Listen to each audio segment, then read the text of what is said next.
হুজুর জান্নাতের ভেতর আবার শপিং মল থাকবে কেমনে? প্রশ্ন আসতে পারে না?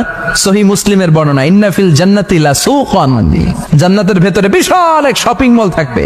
এটা বোধহয় আমাদের বসুন্ধরা শপিং কমপ্লেক্সের মতো হবে, যমুনা ফিউচার পার্ক। দুবাইতে যে একটা আছে বিশাল শপিং মল, মালয়েশিয়ার মিড ভ্যালি, এগুলোর মতো হবে মনে হয়। কত বিশাল যে শপিং মল হবে। সহিহ মুসলিমের বর্ণনা, প্রতি শুক্রবারে সব জায়গা থেকে বন বন করে মৌমাছির মতো জান্নাতীরা ওই শপিং মলে শপিং করতে আসবে।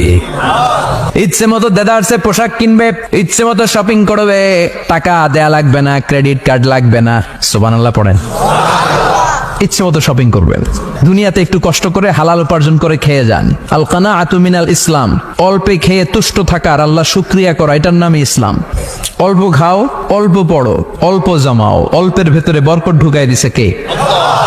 অনেকে দেখবেন অনেক খাই খাই নাই নাই করে, এটা যাদের স্বভাব তাদের কখনো বরকত হয় না।